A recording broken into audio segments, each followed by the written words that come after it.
রহনপুর গ্রামে লতিফা ও মালতী নামের দুজন মহিলা বাস করত, যারা একে অপরের প্রতিবেশী। লতিফার পরিবারের আর্থিক অবস্থা অনেক ভালো, তার স্বামী মোটা অঙ্কের টাকা আয় করত। এদিকে মালতী ছিল একজন বিধবা মহিলা। তার স্বামী মারা যাওয়ার 4 বছর হয়ে গেছে। সে গ্রামের বিভিন্ন বাসাতে ছোটখাটো কাজ করে নিজের এবং তার পুত্রের দেখভাল করত। তাদের দুজনের 2টি সন্তান ইমন ও রাতুল প্রায় সমবয়সী ছিল। তারা গ্রামে একসাথে খেলাধুলা করে বেড়াতো। বন্ধু রাতুল, আমি এখন বাজারে যাব। আজকে আমার আম্মু আমাকে আইসক্রিম কিনে দিবে। সত্যি বলছো বন্ধু? দেরি হয়ে যাচ্ছে, আমি এখন না গেলে আম্মু আমাকে বকা দিবে। ইমন সেখান থেকে বাজারের দিকে চলে যায়। রাতুল তার যাওয়ার পথের দিকে তাকিয়ে থাকে। ইমন চলে গেলেও আইসক্রিম খাওয়ার ইচ্ছেটা রাতুলের মনে গেঁথে যায়। রাতুল কখনোই আইসক্রিম খেয়ে দেখেনি, সে শুধু অন্য বাচ্চাদের আইসক্রিম খেতেই দেখেছে। রাতুল ওখান থেকে মন খারাপ করে বাড়ির দিকে রওনা দেয়। বাবা রাতুল, কি হয়েছে? মন খারাপ করে আছো কেন? আম্মু, আমি আইসক্রিম খেতে চাই। তুমি জানো, আজকে ইমনের আম্মু তাকে বাজারে নিয়ে গেছে আইসক্রিম খাওয়ানোর জন্য। বাবা, লক্ষ্মী ছেলে আমার, তুমি তো সব কিছু জানো। হ্যাঁ মা, আমি জানি। আমাদের কাছে আইসক্রিম কিনে খাওয়ার মতো টাকা নেই। ঠিক আছে মা, বাদ দাও। তুমি আজকে খাবার কি রান্না করেছো? আমি আজকে তোমার পছন্দের খিচুড়ি রান্না করেছি, তুমি খেয়ে নাও বাবা। আমি এখন কাজে চলে যাব। ঠিক আছে মা, তুমি যাও, আমি খাবার খেয়ে নেব।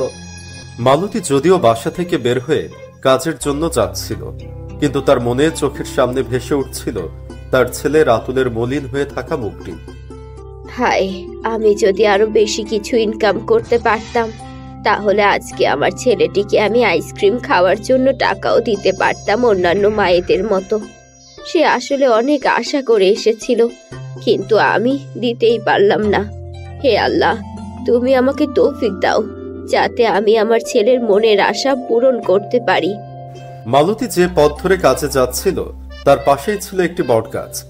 ওখানে বাস করতেন একজন সাধু বাবা। তিনি মালতীর এই আবদারটি শুনতে পেলেন। শুনতে পেয়ে তার সামনে হাজির হলেন।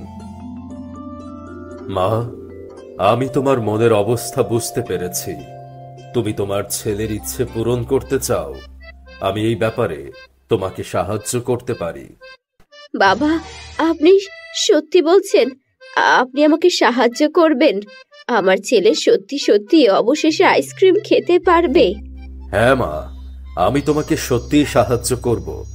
এই নাও জাদুর আইসক্রিম বীজ। বীজগুলো বাসায় নিয়ে যাও। তোমার বাড়ির উঠোনে এই বীজগুলো সুন্দর করে লাগিয়ে দিবে। এখান থেকে যে চারা গাছগুলো জন্ম নেবে সেগুলোর সঠিকভাবে যত্ন নেবে।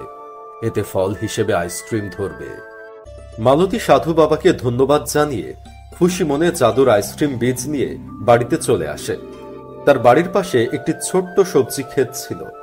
মালতী সবজি ক্ষেতটি বীজ লাগানোর জন্য প্রস্তুত করে সবগুলো জাদুর আইসক্রিম বীজ সেখানে লাগিয়ে দেয়। মা, তুমি সবজি খেতে কি করছো? বাবা রাতুল, আমি জাদুর আইসক্রিম বীজ লাগাচ্ছি। এতে যে গাছ জন্ম নেবে সেই গাছে ফল হিসেবে আইসক্রিম ধরবে। কি বলছো মা? আইসক্রিমের গাছ? এটা কিভাবে সম্ভব? হ্যাঁ বাবা, সাধু বাবা নিজ হাতে আমাকে এই জাদুর বীজ দিয়েছেন। সত্যি কি গাছ থেকে আইসক্রিম ফল দেবে মা? হ্যাঁ বাবা। তাহলে তো এটা অনেক আনন্দের খবর মা। আমরা তো তাহলে আইসক্রিম খেতেও পারবো এবং আইসক্রিম বিক্রি করে অনেক অর্থ উপার্জন করতে পারবো। রাতুল, সত্যিই তো বাবা, বিষয়টি তো আমার মাথাতেই আসেনি। আমরা যদি অনেকগুলো আইসক্রিম উৎপাদন করে সেটা বিক্রি করি, তাহলে তো আমরা অনেক টাকা আয় করতে পারবো। আর আমাকে গ্রামে মানুষের বাড়িতে কাজ করতেও যেতে হবে না। জি মা, ইনশাল্লাহ এবার আমরা অনেক বড়লোক হয়ে যাব। তুমি ঠিক বলেছো বাবা। আচ্ছা, এখন তুমি এই বীজগুলোতে পানি দিয়ে দাও। জি মা। মা, তুমি আজকে কাজে যাবে না? বাবা রাতুল, 2-1 দিন পরেই তো আমাদের নিজেদের আইসক্রিম ক্ষেত থেকে উৎপাদন শুরু হবে। তাহলে আমি কেন এখন মানুষের বাড়িতে কাজ করতে যাব বলো? ঠিক আছে মা। মালা ভেবে রেখেছিল পরের দিন ক্ষেত থেকে অনেক আইসক্রিম উৎপাদন হবে। সে সেই আইসক্রিমগুলো বিক্রি করে অনেক টাকার মালিক হবে। এ কারণে সে নিজের কাজেও যায়নি। তার মনে টাকার লোভ চলে আসছিল। সে সারাক্ষণ মনে প্রাণে আইসক্রিম বিক্রি করে কত টাকা পাবে সেটাই ভাবছিল। এজন্য রাতের বেলা সে ঠিকমতো ঘুমাতেও পারেনি টাকার চিন্তা করতে করতে। আমার আসলে প্রত্যেকটা আইসক্রিম কত করে বিক্রি করা উচিত? আইসক্রিমগুলো কি সব একই রকম হবে, নাকি এক একটা এক এক রকম হবে? এইসব চিন্তা তার মাথার মধ্যে ঘুরপাক খাচ্ছিল। অবশেষে সকাল হয়ে গেল। মালতী ঘর থেকে বেরিয়ে দৌড়ে তার ক্ষেতের নিকটে আসলো, কিন্তু সে দেখতে পেল তার ক্ষেতে কোনো চারাগাছ জন্ম নেয়নি। আরে কি ব্যাপার, আমার ক্ষেতে তো কোনো চারা গাছ জন্ম নেয়নি, আইসক্রিমও দেয়নি। কিন্তু দরবেশ বাবা তো বলেছিলেন এই জাদুর আইসক্রিম বীজ থেকেই একদিনেই চারা গাছ গজাবে আর আইসক্রিম ধরবে। এমন তো কিছুই হলো না। এই অবস্থা দেখে মালতী আশাহত হয়ে পড়ে।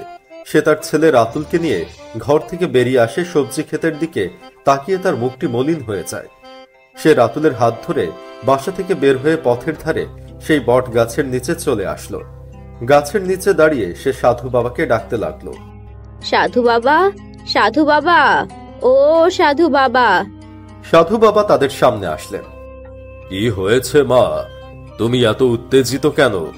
আর আমাকেই বা কেন ডাকছো এমন করে? বাবা, আপনি আমাকে গতকাল জাদুর আইসক্রিম বীজ দিয়েছিলেন। আপনি বলেছিলেন একদিনেই ওই বীজ থেকে গাছ আসবে, সেই গাছে আইসক্রিম ধরবে। কিন্তু আজকে তো এমন কিছুই হয়নি। এটা কিভাবে হলো বাবা?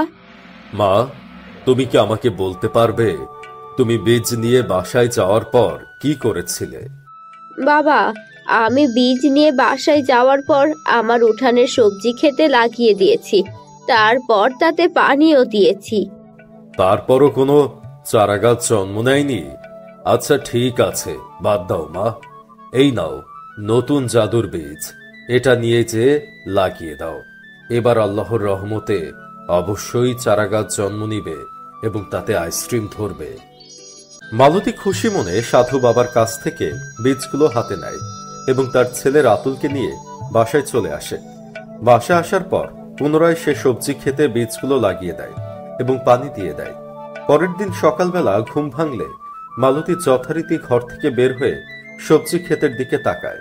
সে দেখতে পায় সবজি ক্ষেত সম্পূর্ণ ফাঁকা, কোনো প্রকারের চারাগাছ গজায়নি। তখন সে রাগান্বিত হয়ে সাধু বাবার সাথে দেখা করার জন্য সেই গাছের নিকটে যায়। গাছের নিকটে পৌঁছানোর পর সে চিৎকার করে কান্নাকাটি করতে শুরু করে। তার কান্নাকাটির শব্দ শুনে সাধু বাবা তার সামনে আসেন। বাবা, আপনি আমার এই গরিব অবস্থার সুযোগ নিয়ে আমার সাথে এভাবে মজা করবেন, এটা আমার জানা ছিল না। মা, আমি সত্যি বলছি, আমি সত্যিকারই তোমাকে জাদুকরি বীজ দিয়েছিলাম। আমি তোমার সাথে কোনো মজা করিনি। বাবা, আমি আপনার দেয়া জাদুর বীজ নিয়ে কত স্বপ্ন দেখেছিলাম। আমার খেতে অনেক আইসক্রিম হবে, সেগুলো বিক্রি করে আমি অনেক অর্থ সম্পদের মালিক হব। আমাকে কোনো মানুষের বাড়িতে আর কাজ করতে যেতে হবে না। কিন্তু সে আশার গুড়ে বালি। মা, তোমার এই জায়গাতেই ভুলটি হয়েছে। আমি তো তোমাকে জাদুর আইসক্রিম বীজ দিয়েছি তোমার ছেলেকে আইসক্রিম খাওয়ানোর মনোবাসনা পূর্ণ করার জন্য, কিন্তু তোমার মনে টাকা পয়সার লোভ স্থান পেয়েছে। তুমি এই আইসক্রিম বিক্রি করে অনেক টাকা আয় করার স্বপ্ন দেখেছ। তুমি যদি জাদুর বীজ তোমার ছেলের ইচ্ছা পূরণের উদ্দেশ্যে লাগাতে, তাহলে অবশ্যই সেখানে চারাগাছ আসতো এবং আইসক্রিমের ফলন হতো। তোমার চিন্তাধারা বদলে গিয়েছিল, তাই জাদুর বীজ থেকে কোনো চারাগাছ উৎপন্ন হয়নি। মা, এবার তুমি এই বীজ তোমার ছেলের মনের ইচ্ছে পূরণের উদ্দেশ্যেই বপন করবে। তোমার মনে লোভ কি স্থান দিবে না, তাহলে দেখবে অবশ্যই এই বীজ থেকে চারাগাছ উৎপন্ন হবে এবং সেই গাছে আইসক্রিমও ধরবে। মালতী বীজ হাতে নিয়ে শান্ত মনে নিজের বাসায় চলে আসে। আসার পর সে সবজি খেতে বীজ লাগিয়ে দেয় এবং তাতে পানি দিয়ে দেয়। কিন্তু এবার তার মনে আর কোনো টাকা পয়সার লোভ বা লালসা ছিল না। সে শুধুমাত্র তার ছেলেকে আইসক্রিম খেতে দেখতে চায়। পরদিন সকালে রাতুল ঘুম থেকে ওঠার পর ঘর থেকে বের হয়। বাহিরের দৃশ্য দেখে সে হতবাক হয়ে যায়। সে চিৎকার করে তার মাকে ডাকতে থাকে, মা, ও মা, শিগগির এদিকে এসো। দেখো, আমাদের খেতে আইসক্রিমের গাছ গজিয়েছে এবং তাতে আইসক্রিমও ধরেছে। মালতী ডাক শুনে উৎকণ্ঠিত হয়ে ঘর থেকে বের হয়ে দেখে যে সত্যি সত্যি একটা নয়, অনেকগুলো গাছে আইসক্রিম ধরেছে। পাশে কিছু গরিব বাচ্চা গাছে আইসক্রিম ধরে থাকতে দেখে লোভাতুর দৃষ্টিতে আইসক্রিমের দিকে তাকিয়েছিল। বাচ্চারা, তোমরা সবাই আইসক্রিম খেতে পারো। রাতুল এবং অন্যান্য বাচ্চারা তাড়াতাড়ি ক্ষেতের ভিতরে যেয়ে আইসক্রিমের গাছ থেকে আইসক্রিম নিয়ে মজা করে খেতে থাকে। তাদের সবার চেহারায় আনন্দের ছাপ জ্বলজ্বল করছিল। তাদের এমন হাস্যোজ্জ্বল চেহারা দেখে মালতী তার ভুল বুঝতে পারে। আইসক্রিম বিক্রি করে আমি অনেক টাকার মালিক হতে পারতাম, কিন্তু এমন সন্তুষ্টি অর্জন করতে পারতাম বলে আমার মনে হয় না।